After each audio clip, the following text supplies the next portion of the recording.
और कर्मचारी हम सब एक हैं। लेकिन मैं इसमें थोड़ा सा कहना चाहूंगा कि यहां कोई भी कर्मचारी अडानी और अंबानी के परिवार का नहीं है। कर्मचारी यहां जितने भी लोग हैं मजदूर और किसान के ही परिवार के हैं। यहां जो भी है मजदूर और किसान का व्यक्ति अपनी रोजी रोजगार के लिए एक छोटे से कमरे में बंद करके अपने आप को साल 2 साल बंद किया होगा, तब जाकर के अपने आप को यह रोजगार पाया होगा।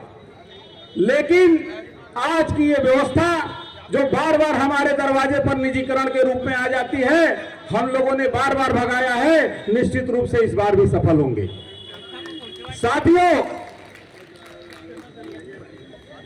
आदरणीय अध्यक्ष जी कुछ अगर कह के बात कर रहे थे, उन्हें मैं चेता देना चाहता हूं कि ओपीएस की बात हो या निजीकरण के फायदे की बात हो, हमें ये दोनों फायदे सरकार की तरफ से वही बताता है जो खुद सरकारी नौकरी और सुविधा में है और ओपीएस ले रहा है।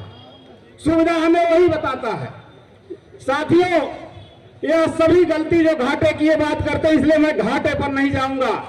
इसलिए कि अगर घाटे की चर्चा होती और घाटे को हम फायदे में या तरीकों में की बात करते और बदल देते तो आज हमारा चंडीगढ़ नहीं बिक रहा होता। इसलिए हम उस पर भी नहीं जाते। ये बात घाटे की नहीं है। और हमारे कर्मचारियों पर जो थोपा जा रहा है, यह भी कहीं ना कहीं बेईमानी है। बेईमानी क्यों है? यहाँ जितने लोग बैठे हैं, अधिकारी हो, कर्मचारी हो, लाखों लोग उस वैकेंसी और फॉर्म में भरे होंगे और फॉर्म भरने के बाद वहां पे चंद लोग सेलेक्ट हुए होंगे जितनी की रिक्त संख्या रही होगी। और जो फेल हुआ है, जो उस परीक्षा को एग्जाम पास नहीं कर पाया है, वही अडानी अंबानी के कंपनी में जाकर नौकरी कर रहा है। जो फेलियर है वो अडानी और अंबानी के कंपनी को बेहतर लाभ और अच्छे कंपनी को लाभांश दे रहा है। लेकिन आप मेरिट को लोगों को लेकर के, मेरिटोरियस और टॉपर छात्रों को लेकर के अगर इस कंपनी को विधानसभा स्तर पर अगर घाटा बता रहे हैं तो निश्चित रूप से कर्मचारियों में दोष नहीं, आपके नीति और नीयत में खोट। जिंदाबाद जिंदाबाद। वास्तव में निजीकरण जो अडानी और अंबानी की कंपनी जिन नीतियों का पालन करके फेलियर कर्मचारियों को लेकर के लाभांश दे रही हैं और आप मेरिट के लोगों को लेकर के घाटे दे रहे हैं, निश्चित रूप से आपके नीति का निजीकरण होना चाहिए। कर्मचारी सरकारी थे, सरकारी रहेंगे। इनकलाब जिंदाबाद।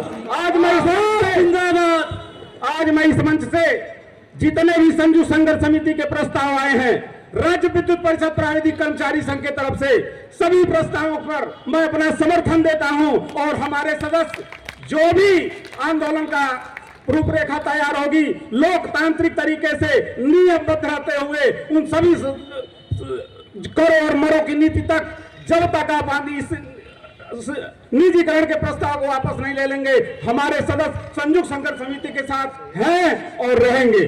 जय हिंद, जिंदाबाद जिंदाबाद।